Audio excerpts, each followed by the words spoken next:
요즘 장세가 조금 네. 좋지 못한 것 같아요. 예. 좀 힘들어하시는 분이 좀 있는 것 같은데 예. 좀 어떻게 보시나요?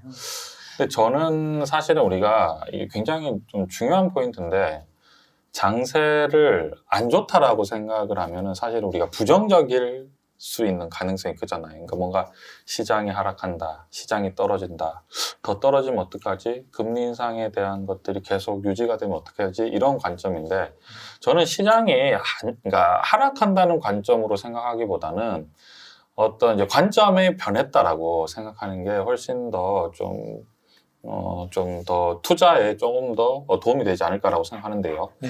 그 관점이 뭐냐면은 사실은 우리가 지금 주식이 하락한다라고 생각을 하지만 사실은 우리가 애써 현실을 약간 외면했다라고 생각하거든요. 왜냐면은 대부분의 사실은 요즘에 그 양적 완화 정책이라든지 저금리가 굉장히 길어졌었잖아요. 사실 우리나라 같은 경우에도 최근에 이제 한국은행이 급격하게 올리긴 했지만 사실은 금리가 좀 낮았었고 미국은 아직도 뭐 거의 0% 지금 금리를 유지하고 있는데 사실은 이제 그러면 양적 완화나 저금리가 시작된 시점으로 이제 본격적으로 보면 코로나 위기를 이제 이것을 극복하기 위해서 아무래도 전부 다 이제 비대면으로 전환하고 아무래도 이제 경제가 약간 위축될 수 있는 것들을 막기 위해서 달러를 엄청나게 풀어서 이제 그것을 부양을 한 거죠.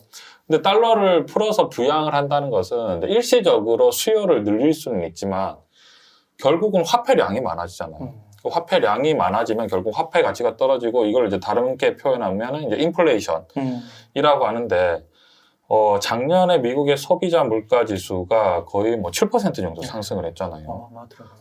그런데 지금 작년에 7%가 상승을 했는데 만약에 지금 수준대로 양적 완화라든지 저금리를 유지했다라고 했을 때 만약에 올해 10%가 돼버리면 이제 큰일 나는 이제 관점인데 결국은 이제 미국 중앙은행에서는 이 저금리 상황에서 과연 어떤 식으로 이제 정책을 펼쳐야 되냐라고 봤을 때 계속해서 화폐를 공급해서 어떤 기업에 대해서 어떻게 서포트를 하느냐, 주가를 부양하느냐, 아니면은 물가를 잡아야 되느냐. 이 이제 두 관점에서 이제 기로해서 작년에 이제 7%가 이제 물가 지수 올랐기 때문에 뭔가 이제는 약간 미룰 수 없는 숙제라는 이제 관점이고 그렇지만 이제 중요한 게 뭐냐면은 이제 금리를 급격하게 올리기는 사실 어려운 상황이에요. 왜냐면 이미 돈이 엄청나게 풀려져 있는 상황이기 때문에 이거 급격하게 유동성을 쪼여버리면은 아무래도 시장에서는 또 굉장히 이제 큰 위기감이 올 수가 있거든요.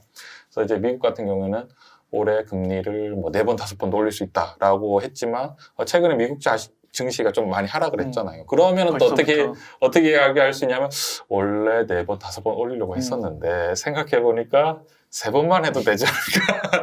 약간 또 이제 어느 정도 이제 이것들을 제가 봤을 때 제가 만약에 미국 중앙은행에 이제 감정을 대입을 해보면, 포지션 자체를 작년에 물가가 7%가 올랐잖아요. 그러면 저는 어떻게 할까? 올해를 5%만 상승할 수 있게. 그러니까 그런 5%는 견딜 수 있거든요. 물가가 5% 올라가는 거. 그러니까 이제 이거를 이제 약간 떨어뜨려야 되는 거예요. 그러니까 이거를 급격하게 그러니까 물가를 잡겠다 이게 아니라 이거를 떨어뜨려야 되는데 그렇게 하기 위해서는 이제 시장 심리적으로 앞으로 엄청나게 긍정적으로 보는 관점보다는 약간 이제 계속해서 위험 신호를 줄 수밖에 없고 그럼 여기에서 이제 시장이 어떤 이제 관점이 바뀌어지냐면 과거에는 우리가 이제 유동성 장세가 펼쳐질 때는 성장 주식이 엄청나게 올랐잖아요. 근데 성장 주식이 올라가는 그 관점 뭐냐면 일단은 미래에 대한 기대심이 클 뿐더러 뭐냐면 이제 투자자들이 비싸게 사서 더 비싸게 팔 수 있다라는 어떤 약간 기대 심리가 있었는데 최근에 이제 유동성 축소라든지 어떤 금리가 올라갈 수도 있다 이렇게 생각을 하다 보면 당연히 어떻게 되냐면은 이런 상황에서는 약간 뭐랄까 금리가 비싸게 사서 더 비싸게 팔기가 어렵고 그런 기대를 하기가 어려우면 어떻게 되냐면 이제 과거에 성장률이 좀 많이 올랐잖아요. 그러면 이제 기존에 수익이 많이 나신 분들은 어느 정도 이제 익절 수익을 하고 이제 좀 빠져나갈 수도 있고 그리고 만약에 현금을 갖고 계신 분들은 지금 굳이 성장주에 빨리 투자를 안 하겠죠. 그렇기 때문에 그 주식들이 이제 약간 위축이 된다. 대신에 우리가 요즘 같은 장세 어떤 장세냐면 금리로 올라간다라고 하니까 기존에 이제 매출과 영업이익이 받쳐주는 예를 들어서 삼성전자라든지 SK하이닉스, LG전자, 현대차, 기아차, 뭐 LG노텍은 이제 오히려 상승했고요. 끔찍 따라다. 예, 그런 것들은 그렇죠. 떨어지지 않죠. 왜냐하면 실적이 받쳐주기 때문에. 대신에 또 금리 인상에 대한 이 얘기가 좀 나오니까 은행주는 좀 반등해주고 보험주도 약간 이제 버티는 모습이고. 그러니까 이제 제가 봤을 때는 이게 굉장히 실전 투자를 할 때는 굉장히 중요한 관점인데 주식이 주가가 하락할 것 같다. 장이 안 좋을 것 같다. 이렇게 얘기를 해버리면 너무 무섭거든요. 그럼 어떤 느낌이냐? 내가 이 주식을 다 팔아야 되나? 그런 생각이 들 수 있기 때문에 우리가 어떤 이제 감정적으로 대응하기보다는 아주 이 냉혹한 주식의 어떤 왜냐면 이게 숫자잖아요.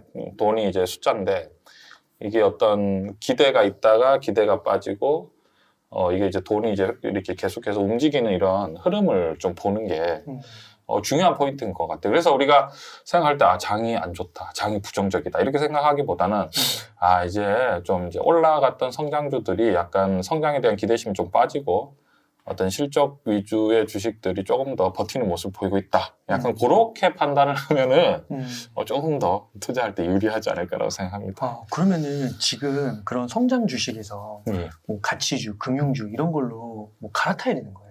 근데 그게 갈아타는 게 굉장히 좀 그러니까 선제적으로 미리 그거에 대해서 우리가 만약에 포트폴리오가 이미 짜져 있으면 모르겠지만 이미 많이 빠져 있으면은 사실은 굉장히 이제 움직이는 것 자체가 굉장히 조심스러운 게 예를 들면 저 같은 경우에는 다들 이제 아시겠지만 그 삼성전자에 대한 썸네일이 굉장히 많잖아요.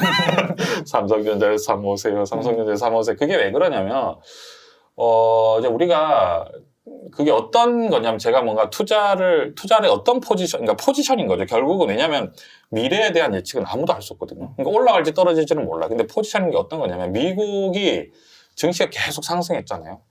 근데 상승을 하면은 사실은 경기가 좋다라고 생각하겠지만 그 경기가 좋다라는 거는 결국은 뭐냐면 매출과 실적이 따라 붙어야 되는 거예요. 매출과 실적이 따라 붙지 않는데 주가만 올라가면은 이거는 사실은 변동성이 커질 수밖에 없잖아요.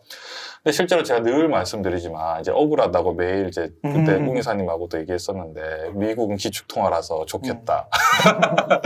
저런 반칙 약간 이런 얘기를 했었잖아요. 어떤 느낌이냐면 삼성전자가 예를 들면 작년에 영업이익 51조 그리고 매출이 한 280조. 근데 애플 같은 경우에는 작년에 영업이익이 이제 한 100조가 조금 안 되는 수준이고 그리고 매출이 한 400조가 좀 안 되는데 그러니까 결국은 영업이익과 매출로 단순 비교했을 때는 2배가 잘 넘어가기 어렵거든요. 그런데 주가는 삼성전자는 시가총액이 500조고 애플은 거의 지금 거의 3,500조니까 7배 차이가 나잖아요. 그러니까 미국에 우리가 빅테크라고 하죠. 애플, 그리고 테슬라, 그리고 구글, 그리고 마이크로소프트, 그리고 아마존, 그리고 엔비디아. 이런 주식들 같은 경우에는 매출과 실적 대비해서 주가가 조금 그러니까 상대적으로 높은 편이죠. 그러면 상대적으로 높은 편이면은 이게 결국은 미국 같은 경우에 계속 돈을 풀어서 이것을 계속 원래 좀 높은 상황인데 더 올려버리면은 당연히 어떻게 되면 물가가 치솟을 수밖에 없잖아요. 근데 이게 또 이제 지금 약간 결과론적인 얘기인데 지금 주식이 오를지 그러니까 과거에 주식이 오를지 떨어질지 모르는데 저 같은 경우에는 미국이 약간 아무리 기축통화라도 조금 이제 이렇게 올라간 느낌은 있고 그러면은 이게 금리 인상을 할 수밖에 없는데 그럼 주식이 떨어질 수도 있다. 올라갈 수도 있는데 올라갈 수도 있고 떨어질 수도 있는데 그러면 나는 수익에 대한 기대를 좀 떨어뜨리고 그냥 실적이 확실한 삼성전자를 좀 늘리고 그 다음에 현대차도 실적이 좋으니까 현대차를 좀 늘리고 뭐 이런 이제 포지션 자체를 기초 자산이 좀 큰 거를 하는 포지션 자체가 뭐냐면 제 스스로가 수익률을 떨어뜨리는 거죠. 대신에 수익률을 떨어뜨리는 대신에 안정성은 커지는 느낌. 근데 지금 그러면 제가 떨어지기 전에 그런 판단을 했었거든요. 그러면은 맞아요. 지금은 오히려 그렇게 제가 몸을 약간 사렸기 때문에 실적주 위주로 많이 이제 포트폴리오 사서 몸을 사렸는데 만약에 지금은 결과론적으로 주식이 떨어졌잖아요. 그러면은 지금 네이버나 카카오라든지 뭐 하이브라든지 NC소프트 그다음 2차전지 관련주들이 조정을 받았었거든요. 조정을 받았는데 그럼 제가 이제 내가 안전 포트폴리오가 좀 많은데 이걸 좀 줄이고 오히려 많이 떨어진 요거를 좀 사볼까? 이런 관점으로 이제 된다는 거죠. 그래서 제가 무슨 말씀 드리고 싶냐면 결국은 지금 성장주를 매도의 관점으로 볼 것이냐 매수의 관점으로 봤을 때는 사실은 오히려 현금을 가지신 분들은 성장주가 많이 빠졌네 라고 하면서 이제 슬슬 관심을 가질 때인데 여기에서 이제 내가 이 손실이 어느 정도 있기 때문에 포트폴리오를 바꾼다. 예를 들면 이런 거죠. 저는 코스피가 굉장히 긍정적으로 보고 있는 상황이 왜 그러냐면 코스피가 전체 시가총액이 2,200조 정도 되거든요. 근데 이제 2,200조 정도 되는데 우리나라의 어떤 영업이익이라든지 어떤 이런 수준이 예를 들면은 시가총액 상위만 봤을 때 삼성전자, SK하이닉스가 돈을 잘 벌어요. 그리고 포스코도 돈을 잘 벌어요. 그리고 현대차, 기아차가 돈을 잘 벌거든요. 거기에다가 LG전자라든지 그러니까 시가총액 상위에 보면은 이게 우리나라 코스피 봤을 때 과연 버블이 있는가라고 생각할 때는 버블은커녕 지금 너무 구박받고 있다. 약간 이런 느낌이기 때문에 코스피가 약간 과매도 구간이라고 저는 생각을 하거든요. 그럼 이 과매도 구간에서 만약에 반등을 한다라고 하면은 뭐가 먼저 반등할까요? 대형주 빠진 거. 대형주도 반등하고 우리가 흔히 말하는 최근에 이제 성장주가 많이 빠진 게 반등할 가능성이 크잖아요. 그러니까 그러니까 내가 만약에 카카오 때문에 좀 손실이 크다면 이거를 갈아타는 것보다 오히려 기다리면 이게 반등할 가능성도 충분히 있잖아요. 그러면 이제 내가 카카오를 좀 물량이 너무 많다. 이렇게 하면은 내가 이것 때문에 좀 떨어지니까 너무 마음고생을 하더라. 이렇게 하면은 예를 들면 마이너스 30%까지 났으면 이제 마이너스 한 15%까지 좀 올라오면은 조금 줄여주는 약간 그런 관점이 조금 더 투자에 조금 더 현실적이고 그게 이제 투자를 하다 보면 실전에서는 포트폴리오를 이제 손실이 난 주식에 대해서 갈아탄다는 건 너무 조심해야 되는 게 왜 그러냐면 만약에 성장주를 투자했는데 내가 만약에 손실이 한 20%가 났다. 이걸 만약에 정리를 하고 다른 주식을 투자하잖아요. 그럼 뭐가 이제 위험하냐면 본전 심리가 자꾸 생각나요. 근데 지금 마이너스 20%의 손실이 났기 때문에 어떻게 해야 되냐면 이거를 빨리 회복시키고 싶을 거잖아요. 근데 이제 그거를 한 번 더 근데 이미 성장주에 투자했는 것 자체가 변동성이 어느 정도 각오를 했는데 이게 떨어졌는데 이거를 다시 리셋을 하고 다시 이제 위험을 한 번 더 감소했을 때 또 실패를 해버리면 이제 그때부터는 이제 걷잡을 수 없는 그런 상황이 발생하기 때문에 이런 것들 아주 그러니까 엄청 냉혹하게 주식시장을 보면 아주 현실적이고 냉혹하게 그런 것들을 좀 지켜봐야 되는 것 같아요. 그 삼성전자나 카카오는 진짜 막 80~90%씩 빠졌더라고요. 전고점 대비해서. 굉장히 좀 속이 상한 분들이 많으시죠. 예. 근데 이제 삼성전자, 카카오가 빠졌어도 예. 저는 이거 아주 길게 본다고 하면 올라갈 것 같긴 하거든요. 저는 네이버, 카카오 같은 경우에는 굉장히 좋게 생각하는 게 이제 우리가 사실은 조금 더 냉혹해야 되는데 과연 카카오가 빠진 것이 우리가 어떤 느낌이냐면 카카오가 작년에 영업이익이 이제 제가 알기로는 한 5천억에서 6천억 정도 되는 걸로 알고 있거든요. 근데 지금 카카오가 빠진 이 금액의 시가총액이 40조예요. 그러니까 40조면 40조 회사인데 지금 영업이익이 한 5천억, 6천억 나오니까 그러니까 시가총액 대비 영업이익률은 결국은 한 1%? 1.5% 정도인 거잖아요.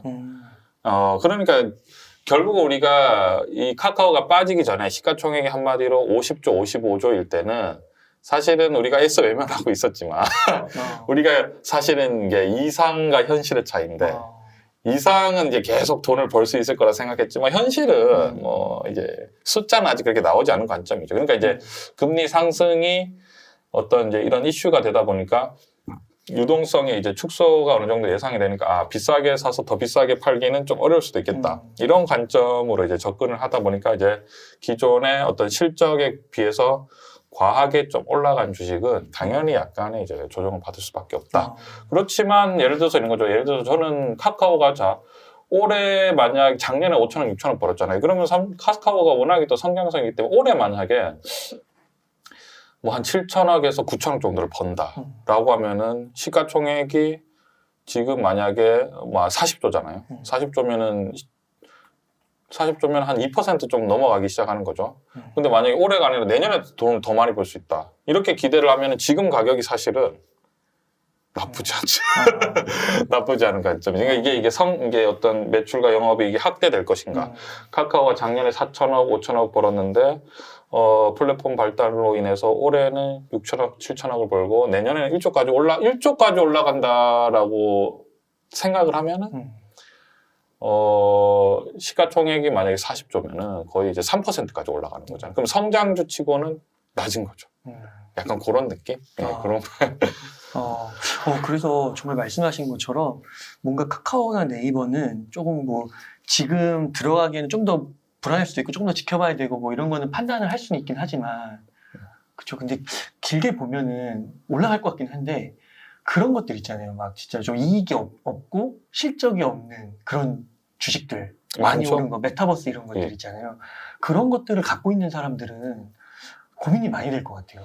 근데 그거는 어쩔 수 없는 게 그건 완전히 이제 매출과 영업이익이 받쳐주지 않는 약간 그런 같은 경우에는 투자를 할 때 이미 굉장한 이제 성장주로서의 어떤 그런 것들을 알고 투자를 이상을 그거는 이제 사실 어쩔 수 없는 거예요. 왜냐면 그런 것들은 또 고수익을 하시기 때문에. 근데 저는 예를 들면 그런 주식을 매매하시는 분들은 분명히 또 선절매 라인을 충분히 가지고 갈 테니까 이제 매매를 약간 짧게 하는 그런 관점이지 않을까 라고 생각합니다. 그러니까 비중을 크게 하면 안 되는 거죠. 그런 같은 게 왜냐하면 예를 들어서 한 100이면은 한 5에서 10%, 최대로 10%, 좀 적절하면 5% 정도. 그런 비율로 또 그것도 투자를 해야 되는 거죠.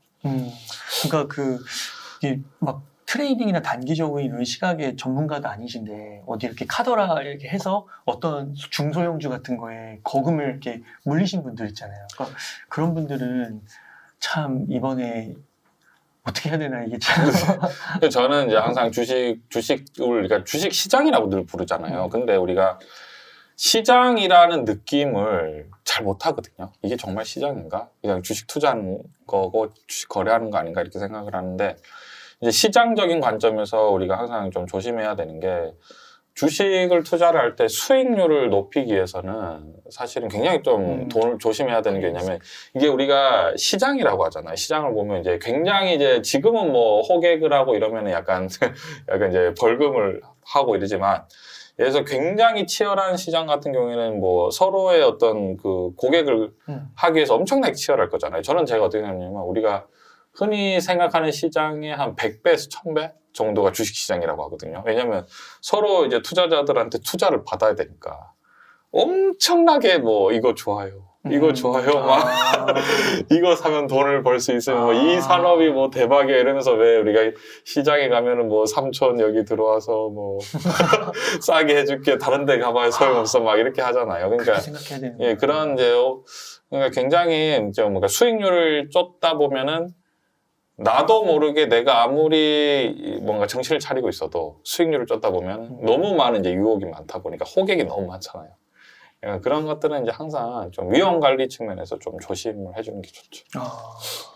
그러면은 처음에 지금 이제 조금 혼란스럽고 힘드시고 이거 어떻게 해야 되나 막 이렇게 고민하시는 분들은 애초에 좀 접근을 할 때 뭐 이렇게 좀 포인트가 있을까요? 이런 주식을 좀 주로 봐야 되는 거고. 이거는 사실은 근데 누구도 이게 어떤 정답이 없는 것 같아요. 왜냐하면 예를 들면 이런 거죠. 지금은 이제 결과론적으로 지수가 하락했지만 지수라는 게 만약에 3,300이 될 수도 있고 3,400이 될 수도 있는 거고 예를 들어서 미국 같은 경우에도 물가가 7%까지 안 올랐다면 지수가 더 올라갈 수 있어요. 막상 뚜껑을 열어보니까 너무 많이 올라서 다들 화들짝 놀랐는데 만약에 물가 상승률이 5%였다면 아마 뭐 괜찮네? 약간 이렇게 할 수도 있었을 텐데 왜냐면 그거는 결과를 아무도 알 수가 없거든요. 그러니까 어떤 거냐면 예를 들면은 내가 만약에 포트폴리오를 1에서 100이라고 했을 때 근데 그건 알고 있어야 되는 거죠. 제가 이제 많은 분들이 이제 상담을 해주시는데 카카오가 50에서 60% 포트폴리오가 있으신 분이 있으시거든요. 좀 많으시더라고요. 그래서 저는 이제 그거에서 제가 옳다 아니다 이거에 대해서는 말할 수 없는 거예요. 왜냐면 카카오가 더 올라갈 수도 있잖아요. 그걸 누가 어떻게 알겠어요. 근데 이제 제가 어떤 말씀을 해주냐면 이거는 엄청난 공격 포트폴리오다. 그러니까 이제 변동성이 클 수 있으니까 그거는 이제 충분히 조심하셨으면 좋겠습니다. 그러니까 그런 관점으로 우리가 투자를 할 때 나의 어떤 투자 상황이라든지 이런 것들을 우리가 파악하면서 뭐냐면 내가 안정형 포트폴리오를 짤 건지, 그다음 공격형 포트폴리오를 짤 건지 이런 것들은 약간 이제 스스로 그 뭐랄까 정해주는 게 좋다 생각해요. 왜냐하면 지금 네이버나 카카오 같은 경우에는 삼성전자가 결과적으로는 지금 안전한 삼성전자를 사모으는 게 조금 더 유리했지만 과연 2, 3년 뒤에 2, 3년 뒤에 과연 네이버나 카카오가 삼성전자의 수익률보다 떨어질까? 올라갈까? 이거에 대해서 고민을 하며 이제 답이 없는 거거든요. 아니 그때는 삼성전자가 좋았었지만 만약에 본격적으로 궤도에 돌아갔을 때 네이버가 더 올라갈 수도 있는 거고 실제로 네이버 상승률이 엄청나거든요. 카카오 상승률도 과거에는 엄청났었잖아요. 그러니까 그거는 어떤 느낌이냐면 내가 이 변동성을 얼마나 감내할 수 있느냐 없느냐 내가 이제 밤을 못 잘 각오를 하느냐 왜냐면 60%면 이제 너무 스트레스 받는 거죠. 이제 약간 이제 근데 삼성전자를 많이 사놓으신 분들은 요새 좀 장이 안 좋네. 약간 이런 느낌이 들 거고요. 근데 저는 투자를 오래 하다 보니까 제가 이제 포지션이 수익도 수익이지만 좀 마음 편하게 잠도 자고 싶고 제가 잠을 엄청 잘 자거든요. 다들 물어보세요. 제가 몇 시에 자냐고 저는 10시에 잡니다. 약간 10시에 일찍 자거든요. 그러니까 저 별 걱정이 없어요. 투자를 하는데 이게 이제 투자를 오래 하다 보니까 이제 노하우가 생긴 거죠. 내가 투자를 잘한다 못한다 이게 아니라 요렇게 해야 마음이 좀 편하다. 약간 그런 느낌인 것 같아요. 또 마음 편한 게 또 미래 일은 알 수 없으니까 또 높은 수익률로 이어질 수도 있는 거고. 근데 높은 수익률이기보다는 그래도 좀 이제 안전하게 이게 어떤 느낌이냐면 이게 주식 시장이라는 게 생각보다 엄청난 지뢰가 많거든요. 그 밟으면 펑 터지는 약간 예를 들면 최근 같은 경우에는 충격이었죠. 오스템 진짜 충격 그 자체. 그런 일이 발생했죠. 그리고 신라젠 같은 경우는 이제 상패부터 해서 이제 수많은 여러 가지 다양한 지뢰가 많은데 그러니까 내가 마음 편하게 하기 위해서 무던하게 했었는데 내가 투자를 잘하는 게 아니라 나는 그냥 내 페이스대로만 가고 있었는데 너무 오버페이스를 하신 분들이 다 쓰러지는 거죠. 그러면 이제 저희가 상대적으로 약간 돋보일 수 있는 약간 그게 주식이 그만큼 굉장히 주식 시장 자체가 변동성 자체가 굉장히 위험하잖아요. 근데 그 위험을 가능한 줄이려고 하는 게 조금 더 중요한 것 같은데 왜냐면 원래 위험한데 이거를 더 위험을 짊어지려고 하면은 사실은 100이면은 95가 잘 되기보다는 안 될 가능성이 굉장히 크죠. 아까 그래도 참 놀라웠던 게 그 주영님의 그 유튜브 채널 슈퍼게임 이주영 그거 보면은 이제 실시간으로 스트리밍 하시면서 상담도 주고받으시는데 지금도 이렇게 사는 분들이 있더라고요. 삼성전자도 사고 한주씩이라도 카카오도 사고 그런 멘탈이 정말 대단하신 것 같더라고요. 오히려 그렇게 이게 지금 사실은 제가 그냥 참 주식이라는 게 어떻게 보면은 굉장히 단순하잖아요. 주식으로 돈을 버는 방법은 뭔가라고 하면 내 휴대폰으로 주식을 싸게 찍어서 비싸게만 팔면은 돈을 버는 건데 이게 너무 쉬워 보이거든요. 근데 왜 대부분의 사람들은 결국은 주식을 싸게 사서 비싸게 팔지 못하고 비싸게 사서 전부 다 싸게 되팔아 버리잖아요. 그게 이제 어떤 느낌이냐면 지금 장이 굉장히 힘들잖아요. 장이 굉장히 힘들 때 오히려 아까 말씀드린 우리나라 어떤 기초자산이 튼튼하고 주식이 떨어져도 뭐 너무 걱정을 안 해도 된다라고 하지만 그게 실전으로 겪었을 때 내가 뭔가 계좌를 보면 너무 막 속이 상하고 화가 나는 약간 그런 상황인데 거기서 이제 주식을 살 수 있다는 거. 그게 굉장히 좀 남다르게 할 수. 저 같은 경우에는 이제 방송을 늘 하면서 한 주씩이라도 사셨으면 좋겠다. 왜 그러냐면요. 그게 제가 이제 실전으로 이제 과거에 이제 경력이 그러니까 길게 이게 저는 이제 투자를 꽤 오랫동안 했는데 투자를 오래 하지 않으신 분들은 계좌가 파란색이 되고 마이너스가 이제 이제 커지면은 어떤 게 되냐면 보기가 싫어요.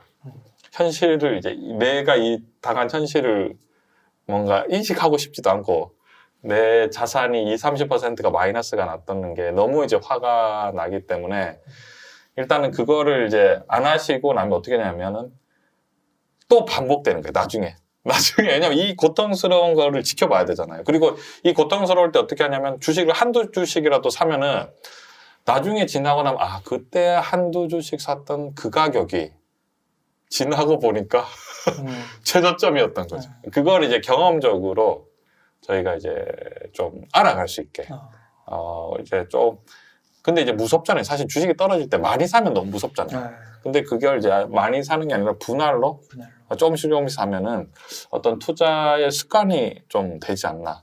그리고 남들이 이제 공포심을 느낄 때 이제 과감하게 주식을 사고 남들이 굉장히 기뻐할 때 좀 주식을 약간 줄일 수 있는 약간 그게 좀 약간 그 돈이라는 게 약간 이게 주식이 돈을 다루기 때문에 약간 본성을 거스려야 되거든요.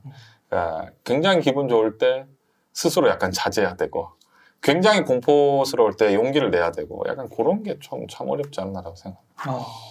그러면은 그 현재 시점에서 네. 그 삼성전자나 네이버, 네. 카카오 네. 같은 것들은 현금 여유가 좀 있으신 분들이라면 분할 매수적인 관점에서 조금씩 접근하는 것도 괜찮아 보인다. 지금은 뭐 현금 있으시면 너무 좋죠. 지금은 언제 좀 더 사볼까. 약간 근데 이게 엄청 비정하죠. 왜냐하면 이제 우리가 웃으면서 얘기가 굉장히 조심스러운 게 지금 사실은 많이 빠졌다는 것 자체가 네이버나 카카오 같은 경우에 지금 손실 나는 분들이 굉장히 많으시거든요. 굉장히 비정한 거죠. 이제 그 주식을 이제 또 저점에서 매수를 해야 되고 그런 거죠. 그러니까 지금 같은 경우에는 오히려 매수 관점으로 봐도 전혀 왜냐하면 이제 기존에 들고 계신 분들한테는 조금 속이 상할 수도 있으신 말이지만 제가 봤을 땐 카카오가 여기서 과연 15%가 더 빠지기가 쉽나? 왜냐면 지금 카카오가 아까 말씀드린 지금 시가총액이 한 40조 정도라고 말씀드렸잖아요. 그러니까 20%가 빠지면 이제 30대 초반까지 밀리거든요. 시가총액이 30조까지 밀려버리면 작년에 영업이익이 한 5천억, 6천억 정도 났으니까 올해 만약에 9천억만 나도 그럼 시가총액 30조에 영업이익 9천억이면은 이제 3%까지 올라가잖아요. 그러니까 이제 굉장한 이제 저점 구간, 이제 여기서 10%가 더 빠졌다 그러면은 굉장히 이제 좀 멀리 봤을 때는 굉장히 매력적인 가격이 되는 거죠. 이제 그런 한 30 정도 되는 거네요. 보통 성장주 같은 경우에는 사실은 카카오나 네이버 같은 성장성으로 봤을 때는 시가총액이 그러니까 약간 화랑장에는 1%까지 올라가거든요. 그게 이제 예를 들면 이제 하이브나 카카오, 네이버 그다음에 또 2차전지 관련주 같은 경우에 이제 많이 올라가는데 3에서 4%까지 예를 들어서 굉장히 성장성이 높은 주식이 시가총액 대비 영업이익률이 5%다. 야, 그거는 뭐 엄청 매력적인 거죠. 성장성이 큰데 영업이 계속 늘 수도 있는데 지금의 어떤 시가총액 대비 영업이익률이 5%다? 이거는 엄청 매력적인 거죠, 사실.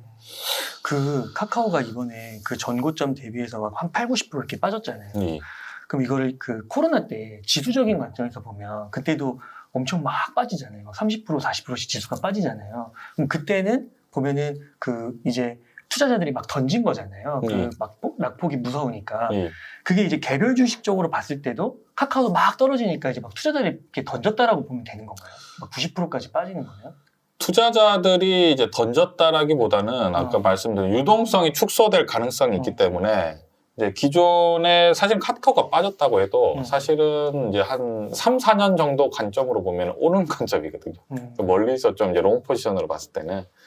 그러니까 아마 그분들이 이제 어떤 금리 인상에 대한 이슈가 계속 나오고 미국 물가 지수가 상승하는 것을 이제 봤을 때는 이제 미국이 더 이상 미룰 수 없는 숙제를 해야 된다라고 이제 느끼면서 이제 어느 정도 당연히 차익 실현이 들어갈 뿐더러 주식을 막 판다기보다는 이게 또 재밌는 건데 시장 관점이거든요. 주식을 많이 파는 사람이 없어도 주식을 잘 안 사주면 주식을 팔아야 되는 거죠. 가격에 왜냐하면 지금 관점에서는 누가 성장주를 공격적으로 매수를 하겠어요. 그냥 지켜보는 거죠. 어떻게 될지 보자. 약간 그런 거. 제가 말씀드리고 싶은 건 뭐냐면 이런 주식은 결국은 성장성 있는 주식은 그러면 결국은 어느 순간에는 급반등할 수 있거든요. 그러니까 제가 결국 말씀드리면 너무 걱정은 하지 말고 너무 왜냐하면 지금 카카오나 네이버를 사셔서 좀 특히나 카카오나 좀 이제 어떤 그런 주식을 사셔서 성장주 주식을 사서 너무 걱정하시는 분들이 많으시니까 그죠. 이런 관점도 있다라고 말씀드리고 싶습니다.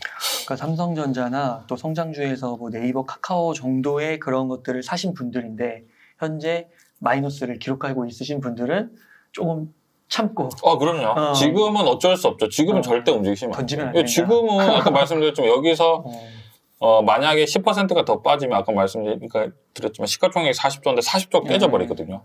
그럼 어느 순간부터 시가총액 30조는 저는 점점 엄청 매력적인 구간으로 올라오고 있다. 왜냐하면 카카오가 영업이익이 1조가 올라가는 건 결국은 시간 문제다. 라고 생각하기 때문에 그러면은 나쁘지 않은 관점이죠. 예. 주영님은 네이버랑 카카오 중에는 뭘 더 좋게 보세요? 저는 사실은 네이버를 조금 더 좋게 보죠. 그 이유는 굉장히 간단한데 네이버가 영업이익이 더 높아요. 네이버는 영업이익 1조가 넘어가거든요. 카카오는 아직 1조가 안 되기 때문에 네이버를 저는 약간 이제 기초 자산을 좀 많이 보는 스타일이기 때문에 항상 이제 이 시가총액 대비 매출과 영업이익을 보는데 이제 단순하게 비교하는 게 아니라 동종 업계. 삼성전자면 삼성전자, SK하이닉스, 뭐 삼성전기부터 해서 반도체 쭈루룩 이렇게 하고 현대차, 기아차, 현대모비스부터 해서 자동차 관련주 쭈루룩 이렇게 그 다음에 플랫폼 같은 경우에 네이버, 뭐 카카오 나 그 외에 이제 플랫폼 주식들을 쭈루룩 이제 업종별로 비교했을 때 상대적으로 어떤 브랜드나 이런 것들을 봤을 때 얼마의 매출과 영업이익이 실제로 나오고 있는가. 그런 것들을 좀 참고를 하면서 그거에 따라서 좀 안정성을 약간 보는 편이거든요. 예.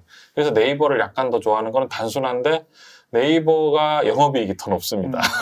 그러면은 네이버가 조금 더 기초 자산이 좀 더 튼튼하다. 약간 그렇게 보는 거죠. 그런데 이제 카카오가 여기서 막 더 떨어지면은 제가 말씀드리고 싶은 거는 영업이익은 어차피 일정하고 또 오래 늘 건데 이게 더 떨어지면은 사실은 그 시가총액 때문에 영업이익률이 올라가는 거니까 너무 또 걱정할 필요는 없다. 예. 카카오가 뭐 돈을 못 버는 기업은 아니니까 너무 걱정 안 하셔도 돼요. 그런 건 어떻게 보세요? 이게 이번에 이제 카카오의 경영진의 그런 약간의 도덕적 해이 그런 이슈도 있어서 브랜딩에 타격을 입었고 그 다음에 또 하나는 자회사를 계속 외부로 상장을 시켜가지고 그 카카오 본연의 가치를 훼손시킨다. 이런 이유들은 펀더멘털을 이렇게 좀 훼손하거나 카카오의 좀 앞으로의 미래 성장성을 저해하거나 이렇게 좀 볼 수 있지 않을까요? 그거는 사실은 저희가 너무 화가 나죠. 화가 나고 섭섭하고 항의 메일을 전부 다 보내야 전부 다 보내야 될 상황인데 저 같은 경우에는 사실 굉장히 속이 상하고 억울한 게 제가 카카오 같은 경우에는 어느 정도 비중이 있고 지금 한 3, 4년 전부터 카카오로 투자했었거든요. 근데 사실은 카카오 최근에 하락을 했잖아요. 근데 저 같은 경우에 너무 이제 그 기존의 소액 주주로서 화가 날 수밖에 없는 게 만약에 카카오페이나 뱅크를 상장을 안 시켰다면 저는 카카오가 이 정도까지 빠지지 않았을 거라고 생각하거든요. 그러니까 왜냐면 그걸 이제 분산을 시켜버리기 때문에 오히려 이제 희석이 돼버리잖아요. 그러니까 이제 이미 약간 뭔가 단물은 다 빠진 왜냐면 네이버 뱅크는 없잖아요. 카카오뱅크는 있거든요. 그러니까 네이버와 거의 비등비등할 수준으로 오히려 네이버를 더 올라갈 수도 있는 약간 그러한 상황에서 지금 어떤 분할을 해버리니까. 그리고 또 하나는 게 제가 예를 들어서 이제 저는 LG화학을 3, 4년 전부터 계속 이제 가지고 있었는데 이유가 뭐냐면 LG화학 같은 경우에는 석유화학 기반이잖아요. 석유화학 기본적으로 실적이 어느 정도 보장이 되거든요. 실적이 어느 정도 있는 상황에서 거기에서 다른 회사보다 훨씬 더 공격적으로 2차 전지에 뛰어들었거든요. 그러면은 와 이거는 버는 돈을 가지고 투자를 하는 거니까 훌륭하다. 이렇기 때문에 제가 미리 선점해서 투자를 했는데 저는 최근에 LG화학을 물량 많이 줄일 수밖에 없었어요. 왜냐면은 저는 배터리의 성장성을 보고 투자를 했는데 이거를 LG 에너지 솔루션을 분리를 했잖아요. 그러면 저 만약에 LG 에너지 솔루션을 분리하지 않았다라고 생각하면은 LG 화학은 100만 원이 넘어갔을 거라고. 그러니까 저는 그냥 계속 들고 있었으면 됐거든요. 근데 이제 어떻게 했냐면 저는 LG 화학을 줄이면서 저는 2차 전지에 LG 쪽 계열의 2차 전지를 투자하고 싶으면 다시 어떻게 해야 되냐면 2000대 1로 줄을 서서 공모를 제 돈 좀 맡아 이런 게 기존의 주주들은 뭔가 너무 약간 그런 상황이죠. 그러니까 소액 주주의 피해고 이제 저희가 이럴 때일수록 이제 항의 메일 너무하다 섭섭하다 좀 그렇다 이제 이런 건 우리가 말을 할 수 있죠. 그럼에도 불구하고 네. 결국에는 뭐 카카오나 이제 LG 에너지 솔루션이 그러한 이슈에도 불구하고 물적 분할 이런 이슈에도 불구하고 앞으로 미래 성장성 그래도 좋게 보는 거죠. 그러니까 결국은 우리나라의 어떤 미국도 그렇지만 우리가 화폐는 계속 풀릴 수밖에 없잖아요. 그럼 결국은 여기에서 이 통화량을 어떤 기업이 흡수할 것인가? 우리가 화가는 너무 나지만 화가는 너무 나죠. 이제 카카오뱅크, 카카오페이, 에너지엘러스는 화가 나죠. 왜냐하면 기존의 이제 카카오 주주들도 화가 나고 기존의 LG화학 주주들도 화가 나지만 약간 그런 관점이죠. 결국은 이제 성장하게 될 건데 뭔가 조금 속은 상한. 그러니까 이번에 이런 또 논란이 좀 많이 불거지면서 앞으로는 또 카카오가 좀 조심할 것 같기도 한다는 생각도 좀 들기도 하고. 그렇죠. 이런 것들을 이제 조금 아마 이제 이런 또 뭔가 우리가 성장통이라고 하죠. 이제 과거에는 이제 주주들이 그걸 이게 어떤 의미인지 그죠? 잘 모르겠다. 이제 지나고 나니까 우리를 놀렸다. 우리를 놀리고 있다. 이제 왜냐면은 이제 미국 같은 경우에는 뭐 얼마든지 미국 같은 경우에는 구글도 뭐 유튜브를 따로 할 수도 있는 거고 이제 그 안에 자회사들이 엄청 많잖아요. 근데 그게 그렇게 하지 않는 이유가 결국은 기존의 주주들이 주주들이 이제 뭔가 의리를 지키는 거죠. 미국이 참 그런 거에서 앞서가고 있는 것 같아요. 소액주주를 위한. 그것도 그냥 참 너무 속상하죠. 왜냐면 LG화학도 하나로 이렇게 몰아서 키우는 게 더 낫지 않나. 카카오도 왜 굳이 분리를 이렇게 하나로 모아서 카카오의 브랜드로 이렇게 해서 영업이익을 올려버리면 되잖아요. 그런 거는 좀 왜 꼭 저걸 분사를 해야 되나. 그래서 좀 겁나는 게 혹시 삼성전자도 그 파운드리 같은 거 떼가지고 따로 상장할까봐 기존에 투자하셨던 분들 되게 불안할 수도 있을 것 같아요.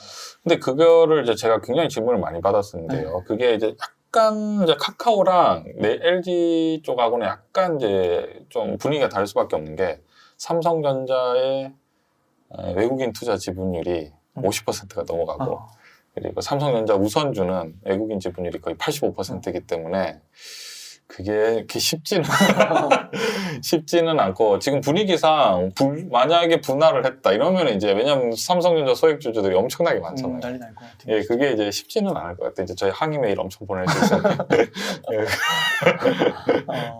그렇구나. 그러면 이게 좀 미래일은 아무도 알 수 없는 거라서 좀 하지만 삼성전자 좀 언제쯤 이렇게 좀 다시 반등을 해서 좀 올라갈 수 있을까 이런 게 좀 있을까요? 근데 저 같은 제가 요즘에 이제 장이 하락을 하잖아요. 장이 하락을 하기 때문에 제가 이럴 때 또 이제 여유 있게 전체 시가총액 상위부터 차트를 쫙 이제 돌려보는데 최근 같은 경우에 반도체하고 자동차는 이제 빠지지 않았고 이제 금융주는 어느 정도 이제 약간 반등하는 모습 보였고 거기에다 이제 우리 기존의 성장주 플랫폼, 바이오, 그 다음에 2차 전지, 게임주 이런 주식은 이제 많이 좀 하락한 상황이거든요. 근데 참 이것도 선택인데 어떤 선택이냐면 장이 크게 하락할 때 버티는 주식이 오히려 장이 상승하면 먼저 팡 치고 나갈 때도 있거든요. 근데 또 이게 또 어려운 게 장이 떨어질 때 많이 떨어진 주식이 V자 반등을 할 수도 있는 거고 굉장히 이제 선택적인 건데 결국은 제가 봤을 땐 지금도 삼성전자를 사모으는 관점은 매우 나쁘지 않다. 그러니까 굉장히 뭐 매우 좋다라기보다는 나쁘지 않다. 좋은 관점인 것 같아요. 왜냐하면 지금 기본적으로 삼성전자 시가총액이 한 450조 정도 했거든요. 근데 작년에 영업이익이 51조였어요. 근데 올해 뭐 3년 뒤까지는 모르겠지만 올해 과연 반도체나 스마트폰이나 삼성전자의 어떤 그런 가전제품의 어떤 비즈니스를 봤을 때 올해 영업이익이 줄어들까? 라고 생각을 하면 저는 올해도 약간 늘 것 같아요. 왜냐면 반도체도 아직도 없어서. 갤럭시 S22도 좀 잘 될 것 같아요. 그것도 왜냐면 갤럭시 같은 경우에는 뭐 워낙에 또 잘 만드는 지금 상황이니까 애플과 거의 뭐 이렇게 같이 경쟁할 수 있는 상황이니까 그런 상황이기 때문에 만약에 삼성전자가 작년에 51조 영업이 났는데 올해도 실적이 계속 좋다라고 했을 때 삼성전자가 충분히 또 뭐 나쁘지 않다. 올라갈 가능성이 크다. 라고 지금도 실제로 지수가 떨어질 때도 실적이 받쳐주기 때문에 충분히 버티고 있고 이게 참 어려운 선택인 거예요. 저도 요즘 그래서 계속 떨어진 주식을 좀 더 사야 되나, 삼성전자를 물량을 더 늘려야 되나, 약간 굉장히 고민스러운 거죠. 근데 이제 이게 어떤 고민에서 이제 갈리냐면 내가 수익률을 더 높일 것인가, 내가 안정성을 더 높일 것인가. 그거는 이제 본인이 선택할 수밖에 없는 것 같아요. 왜냐면 이게 투자 미래에는 아무도 알 수 없는 일이기 때문에. 예. 안정성을 좀 가져가려면 최고의 안정성 아무래도 그냥 현금을 갖고 있는 상태. 근데 저는 현금이 그렇게 안전하지 않다라고 생각하거든요. 왜 그러냐면 우리가 삼성전자를 사면은 만약에 장이 안 좋은다고 하면 삼성전자가 떨어질 수도 있잖아요. 근데 만약에 삼성전자가 보세요, 옹달님. 만약에 지금 뭐 한 75,000원, 76,000원이 가격인데 삼성전자가 만약 65,000원까지 떨어졌다. 그럼 환율이 어떻게 되겠어요? 환율이 치솟을 치솟잖아요. 그러면 이 갖고 있는 돈도 조금 줄어드는 거나 마찬가지거든요. 결국은 그런 관점으로 봤을 때 이 어떤 우리나라의 그러니까 생산성이 있는 기업들이 주가가 떨어진다는 거는 환율이 폭등하는 거고 결국 내 원화도 가치도 떨어질 수밖에 없다. 그런 관점으로 예, 보면은 그런 관점으로도 우리가 충분히 볼 수 있을 것 같습니다. 네. 그러면 조금 더 이렇게 종목에서 벗어나서 큰 흐름적으로 봤을 때 지금의 이런 조정이 앞으로 좀 더 지속되고 더 떨어질 수도 있을까요? 아니면은 이거를 겪고 나면 뭐 한 6개월, 1년 후에는 다시 한번 대세 상승장으로 갈 수 있는 발판이 될 수 있을까요? 저 같은 경우에는 사실은 굉장히 좀 긍정적으로 보는 관점이 있거든요. 왜냐하면 우리나라 비즈니스 구조가 굉장히 좋아요. 지금 1, 2가 반도체, 그리고 플랫폼, 바이오, 전기차, 그리고 자동차 회사, 완성업체, 그리고 이런 것들을 봤을 때 굉장히 글로벌적으로도 충분히 경쟁력이 있고 아까 전에도 말씀드렸지만 지수가 떨어진다고 하고 외국인 자본이 빠져나가면 환율이 올라가잖아요. 환율이 올라갈 때 우리나라의 지금 생산성으로 봤을 때 그 기업이 굉장히 유리해지거든요. 네, 수출할 때 싸지니까 이게 분명히 그러면 영업이 급등할 수 있잖아요. 그렇기 때문에 저는 사실은 지금 코스피 자체가 뭐 위기라 이렇게 생각을 안 하고 약간 과매도 구간. 그러니까 이제 어떤 느낌이냐면 너무 구박받는다. 너무 구박받고 있다. 약간 그런 느낌인데 아무래도 지정학적 리스크가 큰 것 같아요. 왜냐하면 이제 글로벌 자산가들이 어떤 상황을 봤을 때 대만과 한국을 봤을 때 어느 게 조금 더 느낌적인 느낌으로 조금 더 안전할 수 있을까?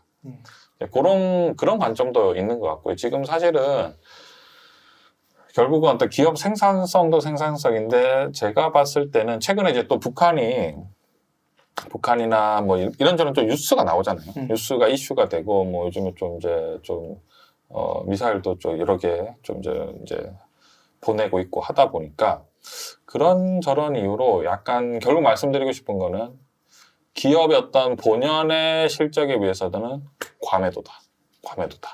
아니 우리가 왜 이렇게 구박받나? 약간 그런 느낌은 약간 있는 것 같아요. 그래서 그런 거죠. 이제 가만히 보면 그래도 일단 중국이 대만 안녕해도 이제 바다 건너 있으니까 거기는 이제 또 미국 항공모함도 왔다 갔다 근데 이제 북한은 맞닿아 있으니까 그래서 약간 그런 게 있는 것 같습니다. 제가 봤을 때.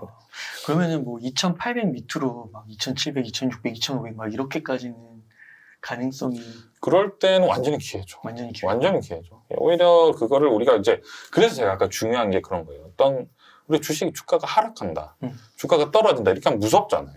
그러니까 이제 우리가 이게 관점이 바뀌었고 우리가 이제 주식 투자를 할 때 그런 관점, 내가 이 실적과 어떤 미래적인 관점으로 봤을 때 과연 내가 어떻게 접근해야 되느냐.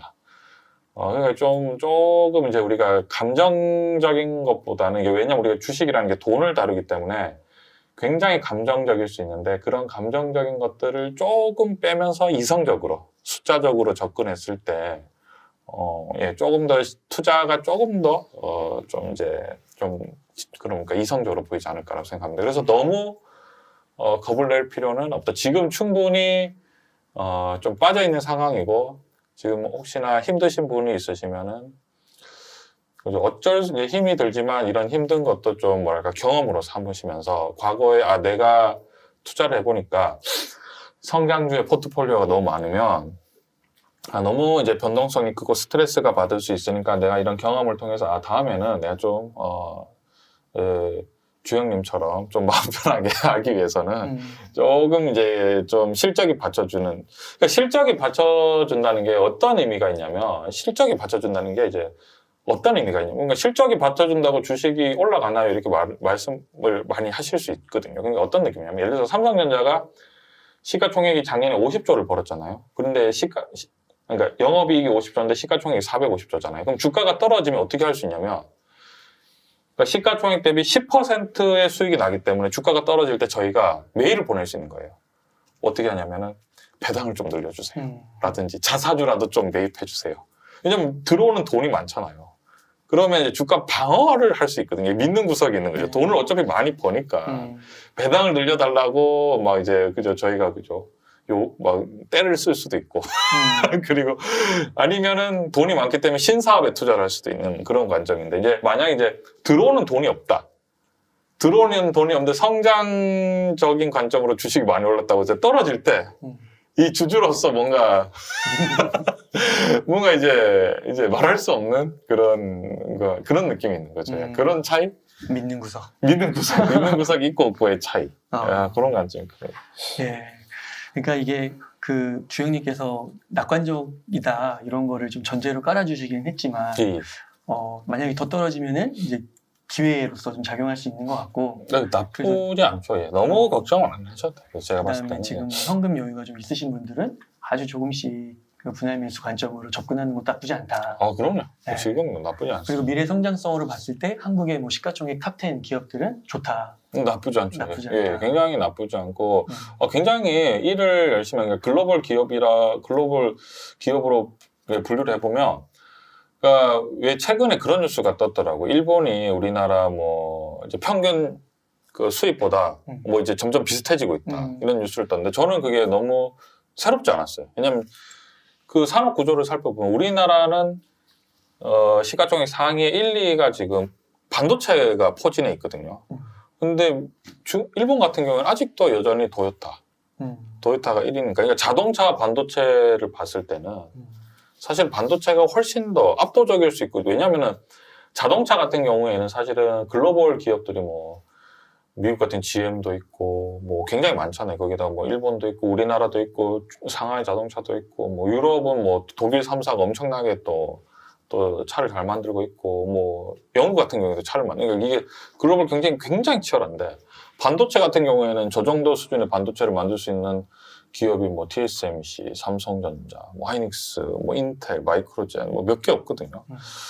그렇기 때문에 그런 관점에서 봤을 때 우리나라 어떤 산업 구조, 뭐 반도체를 필두로 해서 어떤 플랫폼의 어떤 성향성, 거기에다가 전기차, 그러니까 전기 배터리를 기반으로 해서 완성업체 또 완성차도 있잖아요. 완성차도 있고. 그러니까 이러저런 사람 봤을 때 굉장히 우리나라 어떤 인재들이 굉장히 일을 열심히 하고 있고, 앞으로 충분히 더 일을 잘할 수 있을 거라고 생각을 하고 있습니다. 네. 그러면 이제 이번에 좀 미국 주식으로 좀 넘어가서요. 예. 그 미국 주식도 보니까 이제 S&P 500도 한 7, 8% 빠지고, 나스닥도 한 10%, 12% 빠졌더라고요. 예. 이거는 지금도 좀 이렇게 접근을 하는 거, 매수해 가는 거 괜찮을까요? 나쁘지 않죠. 나쁘지 않고, 근데 이제 우리가 생각할 때 이게 전체적인 거시 흐름을 봤을 때, 아까 전에도 말씀드렸지만, 지금 미국 주식이 지금 작년 소비자 물가 지수가 7%까지 올라갔기 때문에, 여기서 주식이 더 올랐다가는, 나중에는, 약간 통제가 안 될 수도 있고 굉장히 위험해질 수가 있거든요. 물가가 만약에 작년에 7%인데, 올해 뭐, 9%, 10% 이렇게 되면 좀 큰일 나는 거잖아요. 그러니까 이제, 결국은 이거를 약간 이제 누를 수밖에 없는 거죠. 그러니까 예를 들면 이런 거죠. 다우나 나스닥이 지금 신고점을 뚫고 다시 올라가기 시작한다. 그러면 주가가 올라가는 거를 기뻐할 게 아니라, 야, 이거 인플레이션 어떻게 되려고 이렇게 걱정해야 되는 약간 수준까지 올라온 거죠. 근데 이제 결국은 아까 말씀드렸지만 미국이 이거를 뭔가 이제 급하게 불을 절대 끌 수가 없어요.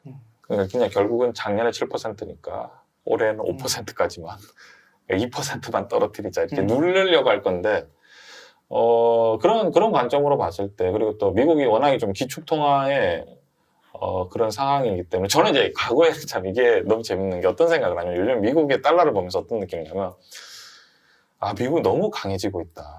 뭔가 달러가 과거에는 그래도 중국도 있고 유로의 파워가 있었거든요. 그러니까 안전 자산이라고 했을 때 달러도 있고 엔도 미국 그때는 일본도 좀 잘 됐으니까 이제 달러, 엔 그리고 뭐 위안화도 있었고 그때는 중국이 엄청나게 성장할 때였잖아요. 그 다음에 또 유로도 있었는데 가면 갈수록 요즘 중국 같은 경우에는 이제 글로벌 자산가들이 하면서 멈칫할 수밖에 없는 게 다른 게 아니라 지금 정부에서 규제를 너무 막 하고 하니까 이거 내 돈 투자했다가 이거 언제 어떻게 되는 거 아니야? 그러니까 이제 겁을 먹을 수밖에 없는 상황이고 당연히 이제 중국이 이제 뭔가 좀 이제 대체가 안 돼 버리면 일본은 뭐 아까 좀 말씀드린 우리나라랑 이제 평균 소득이 비슷해진다는 얘기가 이제 좀 산업이 그렇게 되고 있고 유럽 같은 경우에도 그죠. 그러니까 그래서 달러가 굉장히 강해지고 있다라고 생각했는데 이제 달러에 적수가 없네라고 생각을 했었거든요. 근데 어떤 느낌이 역시나 적은 내부에 있다. 그러니까 이제 너무 잘 되다 보니까 더 위기가 있는 것 같아요. 왜냐면은 그 자국 안에서 지금 7%라는 거는 진짜 무서운 수준이거든요. 그러니까 수치로 7%라는 거는 실질적으로 체감하는 거는 한 10%가 넘어갈 거라고 생각하거든요. 그럴 수 있을 것 같아요. 예. 그 생필품은 또 작은 포션 차지하니까. 예. 그러니까 실제로 느꼈을 때 내가 마트에서 장을 봤을 때 옛날에는 10만 원이면 이만큼 샀던 것 같은데 20만 원을 사도 이거밖에 안 되네. 약간 이런 느낌이기 때문에 이제 강력한 약간 상황이기 때문에 이제 결국은 미국에서 이거를 굉장히 잘 통제를 하지 않으면 이제 좀 굉장히 위험해질 수 있는 상황인데 이것도 여러분 너무 걱정할 필요가 없는 게 제가 늘 이제 공부를 하다 보면은 경제라는 게 뭔가 굉장히 관념적이고 뭔가 좀 항상 좀 뭐랄까 상징적인 그런 느낌이 있어요. 우리가 달러가 기축통화잖아요. 그러니까 이 달러가 뭔가 이제 잘못되면 어떡하지라고 생각할 필요가 없는 게 어차피 이게 잘못되면 뭘 해도 안 되기 때문에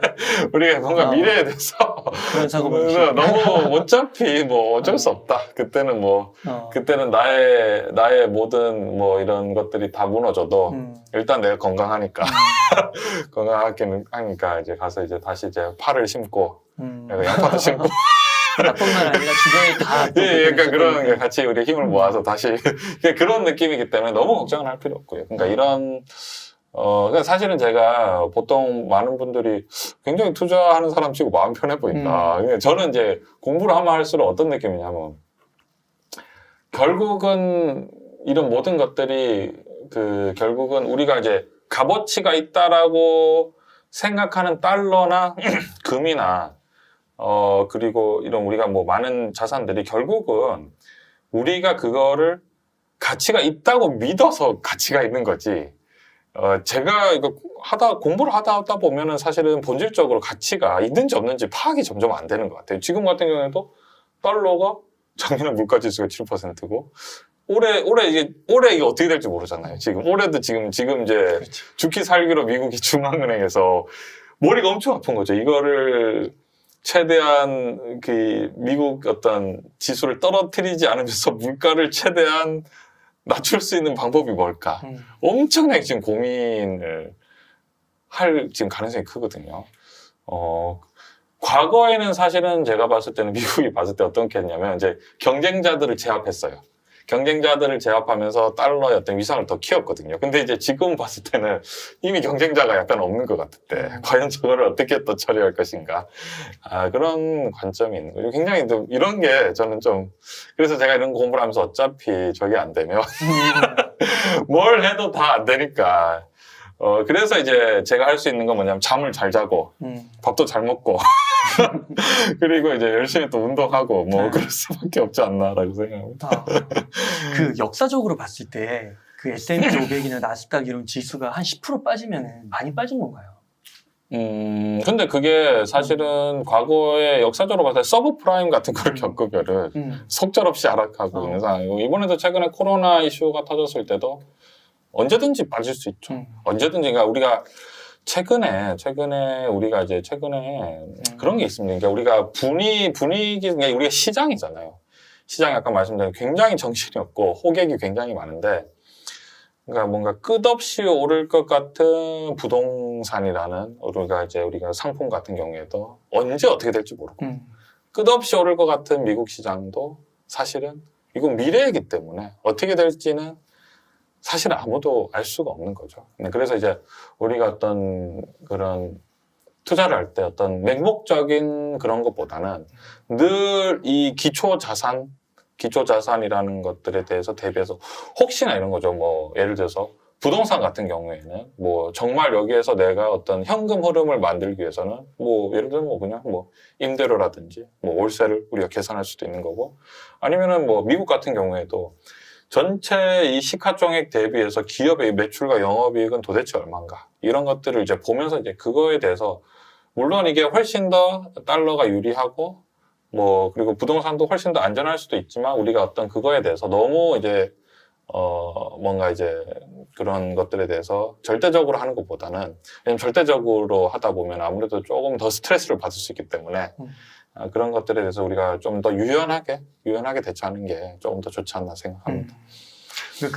만약에 그 코로나나 막 그 이전에 서브프라임 때 보면 한 30-40%씩 이렇게 빠질 때, 그럼 그때도 보면은 10%가 우선 빠지고 그게 20% 30%까지 빠질지는 아무도 모르는 거죠. 그렇죠. 아무도 모를 수 없어요. 10%까지 빠진 상태에서 다음날 반등할 수도 있는 거고. 그게 왜 그러냐면 항상 우리는 이제 주식으로 봤을 때 싸게 사서 비싸게 팔아야 돈을 벌 수 있다고 생각하잖아요. 근데 기관이나 외국인 같은 경우에는 공매도 포지션도 있고 선물 매도 포지션도 있고 품매수 막 이런 걸 하기 때문에 지금 미국이 약간 기초자산이 부실하다는 거는 누구도 다 알 수 있는 상황이고, 미국은 금리를 올려야 되거든요. 그러면 이제 큰 예를 들어 우리가 흔히 말하는 뭐 뭉덩그려서 말할 때 세력이 약점을 잡았어. 미국을 한번 공매도 포지션으로 만약에 해서 이 위기를 금리를 올릴 수밖에 없는 이 심리를 자극해서 한번 밑으로 확 떨어뜨리겠다라고 뭔가 이렇게 우리가 언제든지 그런 것들은, 근데 이게 말씀드리고 싶은 게 이제 일시적으로 떨어지는 거죠.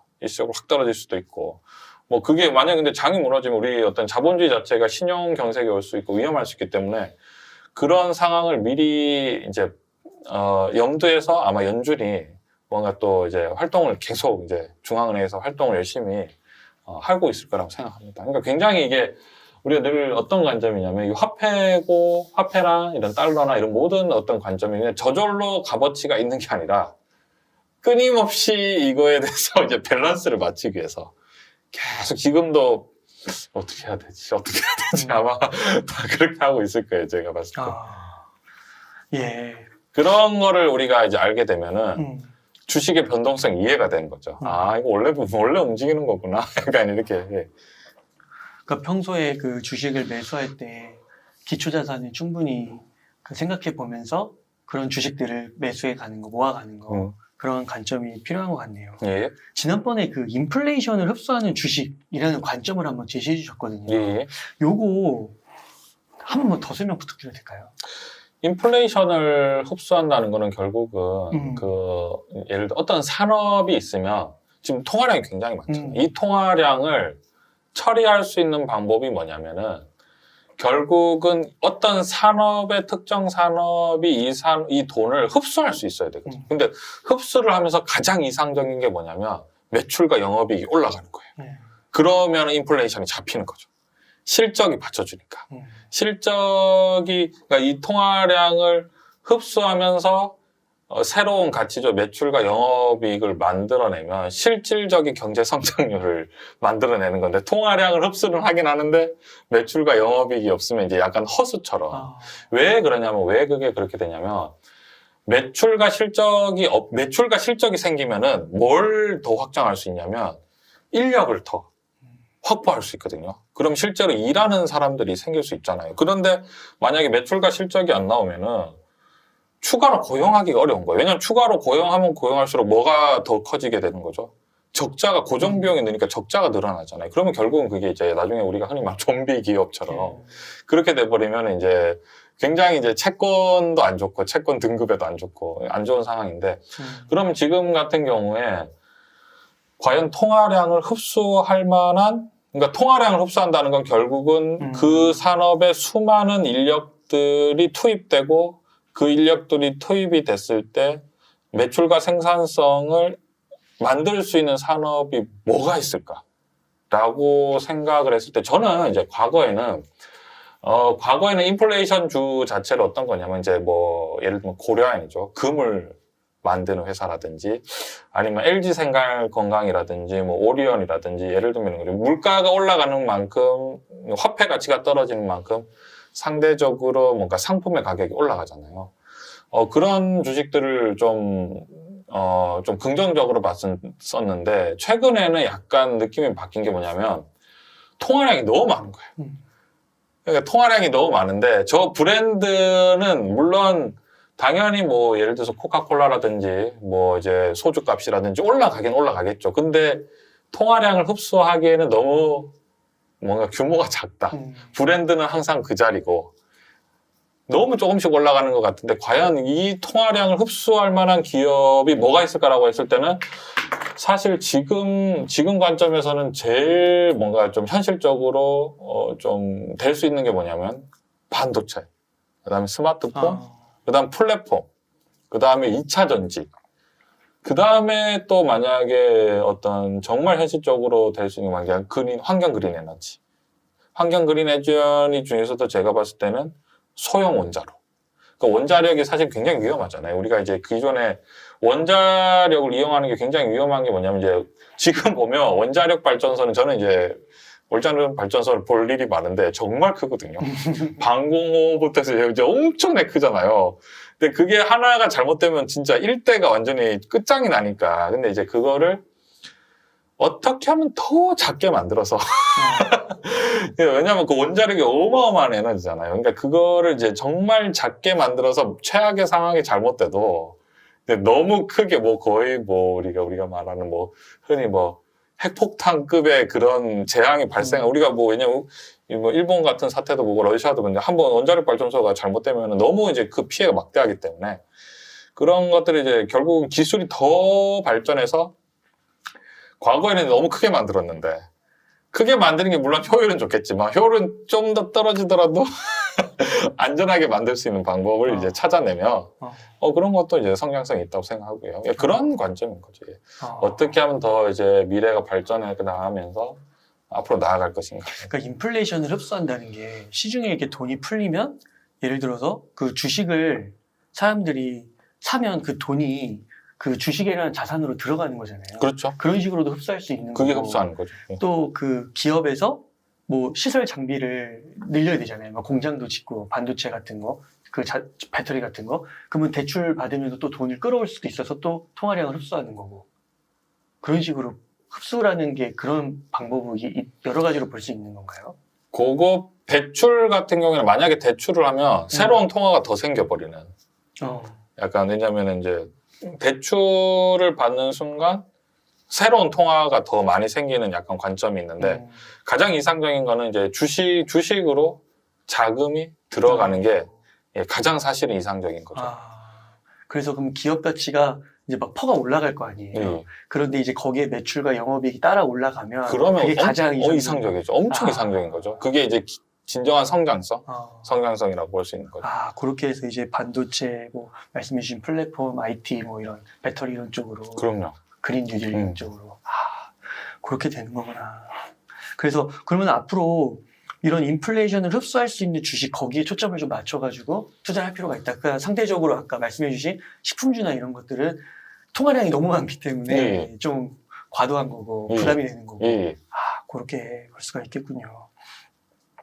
왜냐하면 우리가 식품 같은 경우에는 통화량을 흡수하기 위해서 물가가 그게 올라가 버리면 전체 물가 지수가 올라가잖아요. 그러니까 정부가 어떻게 해서든지 간에 떨어뜨리기 위해 노력해야 되는데 예를 들어서 좀 플랫폼이라든지 전기차나 뭐 게임이나 메타버스라든지 아니면은 반도체나 이런 것들은 아무리 발전을 해도 정부에서 오히려 지원을 해줘야 돼. 발전해라. 약간 이러면서 그런 느낌인가. 네. 지금 만약에 한 종잣돈이 뭐 예를 들어 한 3천만 원 있는 거예요. 너무 좋네. 주식이 없어. 너무 좋네. 지금 주식이 하락했잖아요. 그러니까 지금 괜찮은 건가요? 들어가기? 너무 좋죠. 지금은 만약에 3천만 원 있다라고 하면은 만약에 3천만 원 있다라고 하면은 저 같으면은 만약에 반 정도? 그러니까 1,500만 원 정도를 종목을 한 4개 정도? 4개 정도로 해서 딱 이제 분류를 해서 일단은 1,500만 원 정도 주식을 살 것 같아요. 예를 들어서 뭐 삼성전자를 산다든지 아니면 뭐 네이버를 산다든지 아니면은 뭐 하이브 같은 거 좀 성장성 있는 거 주식을 사도 되고 예를 들어서 최근에 뭐 많이 빠진 뭐 NC소프트라든지 뭐 아모레퍼시픽 같은 거 미국 주식은 안 들어가요. 미국 주식도 나쁘지 않은데 저는 사실은 조금 더 집중력이 있었으면 좋겠어요. 그러니까 3천만 원의 돈을 가지고 미국 주식에 투자하고 뭐 이거 막 이렇게 분산하는 것보다는 저는 제가 이제 최근에 제가 이제 굉장히 좀 감동을 받았던 게 어떤 게 있냐면 어떤 분이 이런 말씀해 주신 거예요. 그 본인이 이제 아르바이트를 하는데 과거에 그냥 아르바이트를 하다 보니까 돈이 잘 모이지 않는데요. 열심히 맨날 사는 것 같은데 돈이 모이지 않고 너무 하루하루 소비가 되는 느낌이 들었는데 제가 이제 저희가 이제 스터디를 참여하면서 삼성전자를 사 모으게 됐다. 너무 재밌다. 아르바이트가 재밌다. 왜냐면 보세요. 현금이 1,000만 원 있는 거하고 1,000만 원 대신에 삼성전자가 150주가 있다. 그게 어떤 느낌이냐면 삼성전자를 150주를 가지고 내가 앞으로도 삼성전자를 계속 빠른 속도로 모아가야지라고 생각하는 거는 삶의 태도가 굉장히 많이 바뀌거든요. 그게 왜 그러냐면 예를 들면 그냥 조금 제가 스케일을 키워볼게요. 내가 만약에 삼성전자가 1,000주가 있다라고 하면 미래가 잘 됐으면 좋을까요? 안 됐으면 좋을까요? 잘 되면 좋죠. 그러니까 빨리 성장했으면 좋겠는 거야. 빨리 뭔가 더 발전했으면 좋겠고. 그러니까 뭐냐면 내가 삼성전자가 한 1,000주가 있다라고 생각을 하면 미래가 늘 긍정적인 거예요. 미래는 발전할 거고 미래가 발전하면은 나의 자산도 어떻게 되는 거죠? 같이 늘어나는 거죠. 근데 만약에 미래가 잘 안 돼요? 나의 자산도 쪼그라들겠지만 어차피 다른 사람도 다 힘들 거잖아요. 이거 뭐냐면은 내가 월급을 1,000만 원을 모으고 있었는데 이럴 때는 참 뭔가 스스로 생각할 때 약간 1,000만 원이라는 돈이 사실은 요즘 워낙에 각박하겠다. 그러니까 워낙에 지금 미국이 달러를 너무 많이 풀어서 화폐 가치가 자꾸 떨어지고 있잖아요. 그러니까 1,000만 원이라는 돈이 3, 4년 전에 1,000만 원이 아니잖아요. 너무 좀 스트레스 받을 수 있잖아요. 근데 이거를 만약에 내가 삼성전자가 1,000주가 아니라 그러니까 현금 1,000만 원이 아니라 삼성전자를 150주를 가지고 있고 어떤 목표가 생기냐면 내가 빨리 삼성전자 500주 모아야지 라고 하면 어떤 식으로 되냐면 이제 먹을 거 안 먹고 입을 거 안 먹고 내가 더 좋은 차 탈 거 안 타고 놀러 갈 거 덜 놀러 가면서 삼성전자를 막 사 모으기 시작하는 거예요. 그럼 이제 미래가 점점 어떻게 되는 거예요? 밝아지는 거죠. 굉장히 밝아지면서 물론 그러니까 뭐냐면 어떤 느낌이냐면 젊은 청년으로서 그게 어떤 포지션이냐면 내가 이 사회가 발전하는 데 있어서 소외당하지 않는다. 그런 확신이 있는 거예요. 그러니까 어떨 때 이제 힘드냐면 세상은 이렇게 빨리 변해가고 너무 빨리 성장하는 것 같은데 내 자신은 왜 머물고 있지? 라고 생각하면 그거에 대한 뭐랄까 너무 그죠? 우리가 말로 표현할 수 없지만 그 스트레스와 그런 게 있는데 만약에 자기의 본인의 포트폴리오가 우리가 아까 말씀한 통화량을 흡수할 수 있는 규모 예를 들어서 3,000만 원이 있는데 내가 조금 안전하게 투자하고 싶다. 난 1,500만 원 정도 삼성전자 사고 500만 원 정도는 뭐 2차 전지 관련주 사고 뭐 500만 원 정도는 플랫폼 사고 뭐 이런 나머지는 좀 게임주를 사고 싶다라고 하면은 미래가 성장하면 성장할수록 나의 자산이 커지는 거잖아요. 그러니까 그런 미래에 대한 희망이 있으니까 완전히 달라지는 거죠. 삶의 태도가 달라지는 거죠. 지금 시점에서는 어떻게 보면 똑같은 1,000만 원의 가치인데 여기에는 미래에 대한 그렇죠. 미래에 대한 베팅, 미래에 대한 기대 이런 것들이 확실하니까 그러니까 이런 거죠. 예를 들어서 옛날에는 내가 아껴서 모아서 이 돈을 모은다고 해서 내 인생이 달라져? 너무 화가 나는 건데 이제 주식을 사 모으면 세상이 발전할수록 나는 소외당하지 않는다. 그거에 대한 어떤 미래에 대한 긍정적인 관점? 그게 사실은 어떤 삶의 태도를 굉장히 바꾸고 그러니까 그게에서 내가 너무 감사하고 너무 이제 소중한 게 일하는 게 너무 재밌다는 거예요. 그 주식을 사 모으기 시작하니까 일이 너무 재밌다. 왜냐하면 저는 이해가 되죠. 왜냐하면 그분이 열심히 일을 해서 정말 삼성전자 1,000주를 사 모았다. 그때부터는 달라질 것 같아. 많은 것들이 달라질 것 같아. 이게 많은 그러니까 그게 단순히 삼성전자의 가치가 올라간 그것뿐만 아니라 진짜 삶의 여러 분야에서의 그 적극성 그런 것도 달라질 것 같아요. 그렇죠. 왜냐하면 이제 미래가 잘 될수록 내가 같이 잘 될 수 있다. 내가 여기에서 아주 작은 물량이지만 내가 여기에서 저 화려한 어떤 기술 개발에서 소외당하지 않고 내가 뭔가 같이 저 큰 배의 어떤 일부분이라도 같이 이렇게 걸치고 가는 느낌? 그런 것들이 굉장히 중요한 관점. 그러니까 현금만 갖고 있으면 진짜 뒤처지는 거고. 뒤처진다기보다는 이제 현금을 활용을 잘하면 좋은데 사실은 실전 투자에서 현금을 가지고 그러니까 보통 일상생활이 굉장히 아까 전에 이분도 굉장히 일을 열심히 하시잖아요. 아르바이트를 많이 하시더라고요. 그래서 제가 그래서 수입이 높으세요. 근데 이제 과거에는 이게 너무 소비적인 거예요. 왜냐면 사실은 한 달에 200을 모아도 굉장히 큰 돈이잖아요. 근데 1년에 사실은 200이라는, 그러니까 한 달에 200을 그러니까 한 달에 200만 원을 모으기 위해서는 엄청난 또 뭔가 희생을 해야 되잖아요. 자신의 어떤 시간과 어떤 그런 것들을 이제 노력과 이런 것들을 투입해야 되는데 그거에 비해서 1년에 왜냐면 집은 몇십억, 이런 얘기를 하는데 이걸 해서 언제 억을 모으고 막 이럴 수 있잖아요. 근데 이게 단순히 현금이 아니라 이제 주식으로 모아가는 관점에서는 왜냐면 삼성전자라는 주식이 그죠? 아까 전에 말씀드린 언제 또 지금은 7만 원이지만 경기가 정말 또 어떤 반도체니까 호황이 되면은 순식간에 또 2배로 올라갈 수도 있는 거고. 2배로 순식간에 올라갈 수 있어요. 왜냐면 그걸 우리가 과거에 경험을 해봤는데 삼성전자가 실제로 우리가 지금은 7만 원인데 작년에 지겨웠잖아요. 근데 그 전에는 사실 삼성전자가 제가 삼성전자를 매수할 때 6만 원 전에 많이 매수했었거든요. 그러니까 거의 5만 원? 근데 삼성전자가 5만 원인데 진짜 순식간에 10만 원까지 올라갔다가 그게 이제 오랫동안 이제 이런 관점인데 이게 제가 봤을 때 언제 또 올라갈 가능성은 왜냐하면 기초자산이 튼튼하기 때문에 떨어지기보다는 올라갈 가능성이 저는 크다 생각해요. 왜냐하면 실제로 이쪽 반도체라든지 스마트폰이라든지 플랫폼은 엘리트들을 모두 흡수하고 있거든요. 인재들을 흡수하기 때문에 이게 더 속도가 빠를 거잖아요.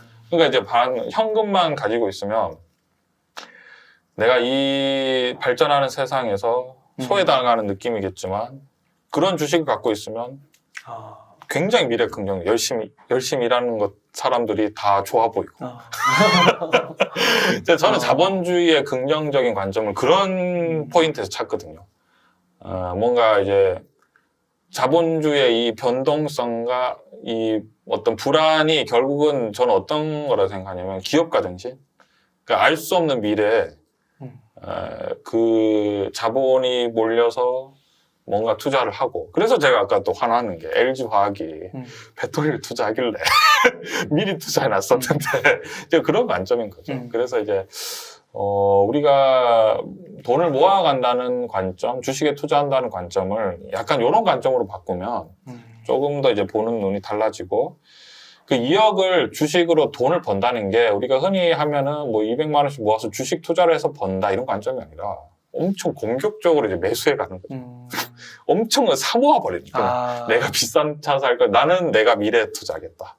어차피 이 IT 기업이 발달하고 내가 봤을 때는 너무 빠르게 발전하는데 내가 여기 같이 타느냐. 왜냐면 올라탄다는 게 뭐냐면 망하면 어떻게 되는 거죠? 같이 망하는 거고. IT 기업의 발달이 이 세상이 더 빠르게 발전하면 같이 올라타버리는 거죠. 약간 그런 느낌이에요. 그래서 만약에 3천만 원으로 종잣돈이 있고 또 지금 현 시점에서의 타이밍은 나쁘지 않다. 그럼요. 그래서 한 4개 종목으로 나눠가지고 그거는 본인이 선택해서 들어가고 왜냐면 그 취향이거든요. 게임을 좋아할 수도 있고 엔터를 좋아해서 하이브를 좋아할 수도 있고 아니면은 더 최첨단을 좋아할 수도 있고 아니면 플랫폼을 좋아할 수도 있고 반도체도 좋아할 수도 있고 2차전 그거는 이제 제가 결정할 수는 없는 거니까. 그런 식으로 해서 4차 산업혁명 이런 걸 생각해서 투자할 수도 있는 거고. 그래서 투자를 해서 이제 월 이렇게 본업에서 200만 원, 300만 원씩 이렇게 소득을 벌면은 거기에서 생활비 빼고 그거를 이제 주식으로 이렇게. 그래서 여기에서 포인트를 잡는 게 뭐냐면 이제 이런 거예요. 과거에는 인플레이션을 따라잡기 위해서 예를 들어서 코카콜라라든지 뭐 LG생활건강이라든지 그다음에 CJ제일제당이라든지 오리온 이런 거를 투자를 했다라고 생각을 하면 뭔가 이건 느린 것 같은 거예요. 너무 세상이 빨리 변하는데 그러니까 뭔가 이제 그런 음식료업이나 이제 인플레이션주에 투자하는 거는 그러니까 인플레이션을 그러니까 그러니까 물가가 상승할 때 올라갈 수 있는 브랜드 파워 갖고 있는 것들은 물가가 올라가는 거를 방어해 주긴 하겠지만 세상이 이 변하는 속도에 올라타는 거는 좀 느리네? 약간 그런 느낌? 예. 제가 이제 투자를 해보면 약간 그런 느낌이 있고 네. 예, 이런 것들을 그런 관점의 차이인 것 같아요. 또 그런 관점에 해당되는 주식 또는 섹터를 골라서 그럼요. 투자를 해가는 거죠. 그러니까 저는 요즘에 우리가 그런 얘기 하잖아요. 벼락거지라든지 2030은 굉장히 힘들고 너무 저는 그게 너무 화가 나거든요. 왜냐하면은 과거의 20년보다 앞으로 20년이 훨씬 더 빠르게 변할 거라고 생각하고 이게 너무 화가 나는 게 저는 뭐냐면 과거를 계속 지켜보면 돈이라고 생각했는데 돈이 아니었던 것들이 너무 많았고 그러니까 이게 돈이 아니라고 생각했지만 돈이 되는 게 많았었거든요. 예를 들어볼까요? 4년 전만 해도 누가 비트코인을 돈이라고 생각을 하겠어요. 그죠? 그러니까 제가 말씀드리고 싶은 거는 기존에 우리가 뭐 아파트 값이 오르고 뭐 물가가 상승하는 거에 대해서 우리가 전혀 그거에 대해서 너무 개의치 말고 뭔가 미래에 대해서 조금 더 도전적으로 우리가 미래에 대한 적극적으로 어떤 기회를 잡으려고 하면은 저는 벼락거지라는 거는 너무 제가 봤을 때 말도 안 된다는 왜냐하면은 가장 중요한 자원은 뭐 시간이라고 생각을 하고 그리고 앞으로 이 시간은 더 빠른 속도로 움직일 거고 우리가 이 공간 안에서 꼭 내가 어떤 목돈이라든지 그런 것들보다는 이 세상을 변해가는 이 흐름을 잘 파악을 하고 우리가 충분히 이런 과정을 잘 알고 있다면 그것들은 언제든지 잡을 수 있다라고 생각을 합니다. 그러니까 비트코인 이런 거는 진짜 막 일주일 뭐 내일 당장 일주일 후에 부자 막 이렇게 된다고 생각하니까 이제 그런 거에 이제 베팅을 하는 것 같은데 진짜 이렇게 주식으로 하면은 뭐 한 5년? 한 3년, 5년 이렇게 보고 종잣돈 3천으로 이렇게 굴리면 그것도 충분히 큰 액수의 종잣돈이 될 수 있는. 그런 쪽, 그러니까 결국은 제가 말씀드리고 싶은 거는 어떤 산업이든지 간에 우리가 지금 너무 펼쳐질 산업이 너무 많잖아요. 요즘 최근 같은 경우는 뭐 메타버스라든지 NFT라든지 이런 것들부터 시작해서 새로운 세상이 계속 펼쳐질 거고 우리가 이 안에서 계속 기회가 생길 거고 계속 기회가 생기면서 기존의 큰 돈이라고 생각하는 것들은 돈이 아니 될 수도 있거든요. 그러니까 우리가 어떤 것들에 대해서 너무 이것을 가지지 못하고 있다고 해서 스스로 뭔가 좀 위축된 거나 저는 그런 거는 절대 동의할 수가 없습니다. 그래서 제가 아까 제일 보람 있다고 한 게 아까 아르바이트 하시는 그분이 어떤 주식을 모아가면서 굉장히 일이 즐겁다. 그게 저는 너무 감사하더라고요. 그런 관점으로 세상을 조금 더 이제 긍정적으로 보면서 이제 어떤 게 조금 더 많은 사람들이 관심을 보이고 이것들이 더 가치 있는 것들로 변해갈 수 있을까? 그거에 대해서 우리가 계속해서 공부해 나가야 되는 관점이지 않을까라고 생각합니다. 네.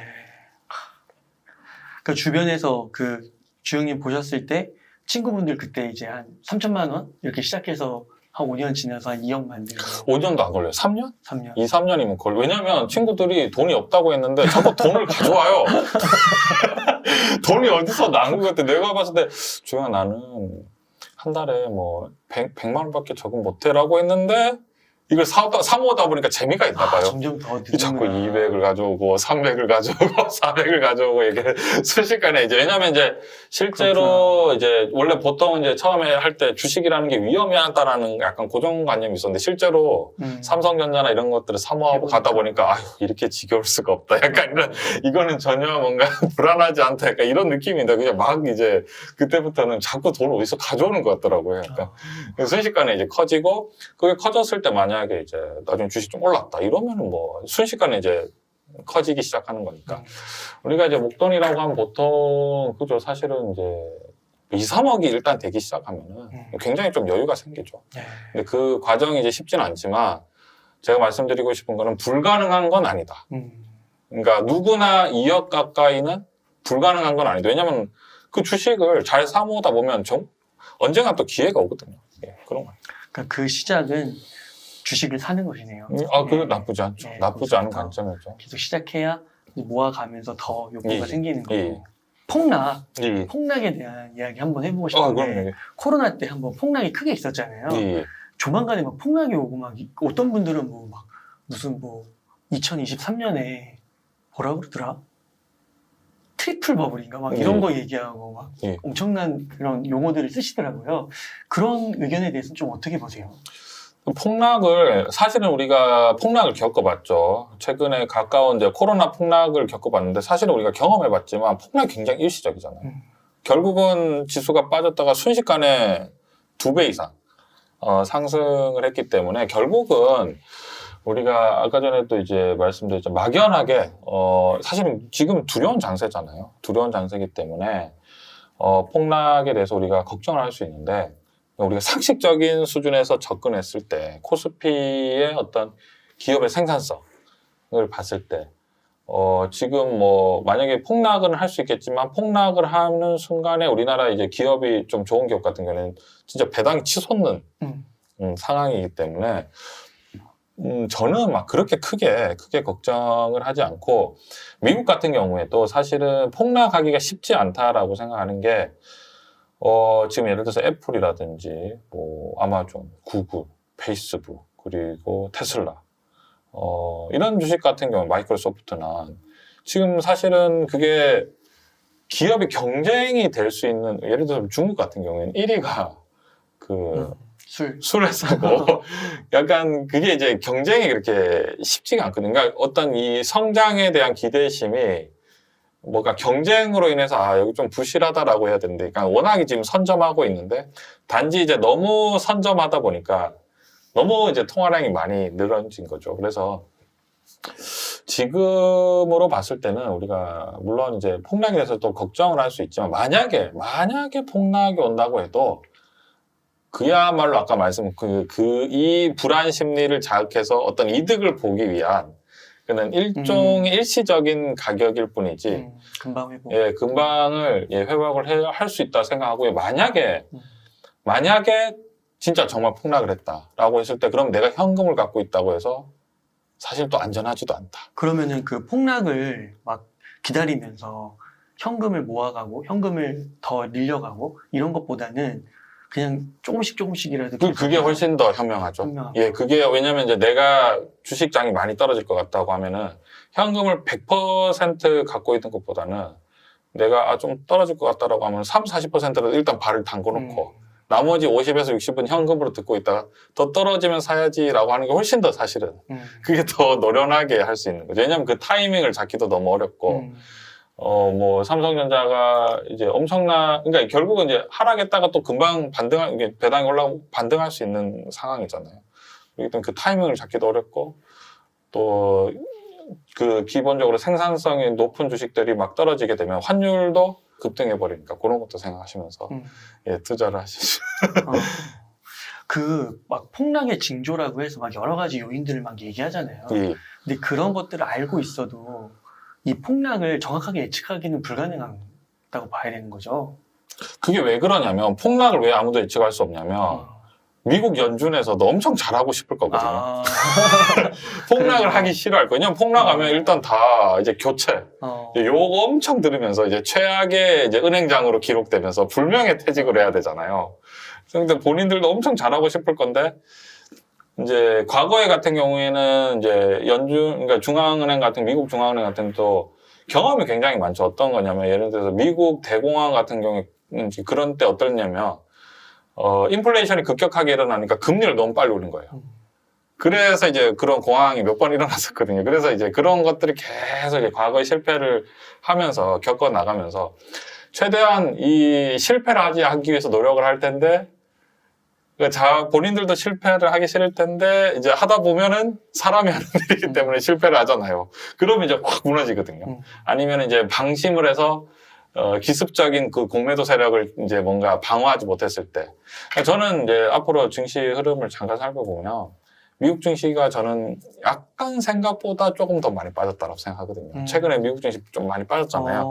그래서 제가 봤을 때 곧 연준이 금리를 조금 올해 원래 4번, 5번 하려고 했는데 2번만 해볼까요? 라든지 이제 조금 시장에 약간 또 이제 너무 겁먹지 마라는 시그널을 또 보내고 또 이제 다시 이제 미국 주식이 크게 상승하려고 하면은 이렇게 하면 안 되는데요. 또 이렇게 말할 것 같고 약간 그런 느낌. 그 폭락 있잖아요. 그거 뭐 징조 같은 거 아까 알 수 없다고 하셨잖아요. 뭐 연준이 그걸 알았다면은 진짜 폭락을 일으키겠네 이렇게 얘기해 주신 하셨는데 그러면 혹시 막 대폭락의 징조 같은 거, 신호 이런 거에 대해서는 따로 생각은 안 하시고 과거에도 계속 그거에 대해서 이제 우리가 과거에 사례가 있잖아요. 미국 대공황이라든지 어떤 수많은 폭락을 봤을 때 그 과정을 과연 이거를 가지고 예측을 할 수 있느냐라고 하면 근데 그때 보면 너무 재밌는 게 당대 최고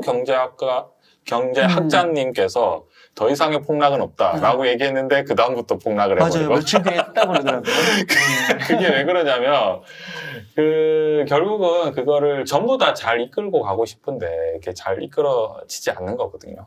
그래서 이 폭락은 누구도 예측할 수가 사실은 없어요. 왜냐하면 다 잘하고 싶은데 일부러 폭락을 시키지 않거든요. 누구도. 근데 이제 재밌는 게 뭐냐면 폭락을 할 때 제가 이제 경험을 해보면 나만 힘든 게 아니라 다 힘들고 그 폭락을 하잖아요. 그럼 폭락을 하게 놔둘까요? 어떻게든 수습을 할까요? 수습을 하죠. 수습을 해야 되죠. 그러니까 너무 걱정할 필요는 없다. 약간 그런. 근데 이제 중요한 게 뭐냐면 주식 투자를 할 때 그러니까 뭐냐면 대중들이 약간 관심이 없는 주식 같은 경우에는 떨어져도 소외될 수 있죠. 근데 약간 최근 같은 경우에도 이제 저에게 수많은 사람들이 삼성전자는 어떻게 돼요? 카카오는 어떻게 돼요? 그죠? 이런 거에 대해서 엄청 관심이 많으시잖아요. 그러니까 이런 주식 같은 경우는 결국은 이제 강력한 대책이 나올 수밖에 없다. 예를 들어서 당장 지금 이제 김범수 회장님께서 잘해서 상장 이제 다시 이제 조금 이제 그러니까 분할하는 거는 좀 생각해 보겠다. 약간 그렇게 말씀하시면서 그죠? 어떤 식으로든지 또 이거에 대해서 이제 왜냐면 그렇게 안 하면은 이제 엄청난 또 이제 구박을 받을 수 있기 때문에 그러니까 투자를 할 때 너무 이제 어떤 특징적인 주식을 다루기보다는 조금 이제 일반 투자자분들 같은 경우에는 위험 관리가 다른 게 있는 게 아니라 그래도 좀 사람들이 관심이 많고 좀 대중적인 주식에 투자하는 게 좀 더 유리한 것 같습니다. 그러면 주영님 그 지난번 한번 인터뷰에서 그 2008년도 서브프라임 맞으실 때 그때 엄청 힘드셨다고 했잖아요. 그래서 그거를 책으로 승화시키셨다고 했잖아요. 그때는 왜 그렇게 힘드셨어요? 그때는 이제 처음 당해봤던 거죠. 그때는 20대 중반이었고 이제 처음 당해봤기 때문에 그 떨어지는 것들에 대해서 이제 굉장히 두려웠던 거죠. 왜냐하면은 그때는 이제 내공이 없었고. 근데 제가 이제 그런 과정을 여러 번 겪다 보니까 여러 번 겪고 이 화폐에 대한 어떤 본질이라든지 그리고 이제 사실은 그때 이제 20대 중반부터 그때부터는 지금 예를 들면 지금 같은 경우에 책을 뭐 한 1000권 이상 봤고 책도 많이 썼고 공부를 많이 하면서 이제 그런 변동성에 대해서 충분히 익숙해져 있는 상황이기 때문에 지금은 당연히 뭐 하나도 힘들지 않은데 그때는 그런 변동성이 굉장히 두려웠죠. 근데 저는 그 경험을 하면서 지금은 이제 많은 분들이 이제 겪고 있는 변동성에 대해서 이제 충분히 공감을 하는 거죠. 그래서 저희가 이제 계속 카카오에 대해서 좀 걱정도 하고 그런 말씀을 드립니다. 그러니까 폭락을 너무 두려워할 필요가 없다. 두려워할 필요는 없죠. 왜냐면 이제 그 갖고 있는 주식 자체가 너무 소외된 주식이 아니라면 너무 걱정은 안 하셔도 됩니다. 네. 주영님 너무 오늘 감사드리고요. 끝으로 한번 강조하고 싶은 말씀 있으시다면 한 말씀 부탁드리겠습니다. 오늘도 응달 채널을 이렇게 초대해 주셔서 너무너무 감사하고요. 제가 너무 감사드립니다. 항상 감사드립니다. 여러분 최근에 장이 좀 많이 어려운 장인데요. 모두 그래도 힘을 내셨으면 좋겠습니다. 감사합니다. 네, 감사합니다. 이렇게 해서 이주영의 내공 주식 투자를 쓰신 이주영 저자님과 인터뷰를 나눠봤습니다. 긴 시간 동안 유익한 인사이트 많이 나눠주셔서 감사의 말씀드립니다. 오늘 고생 많으셨습니다. 네, 감사합니다.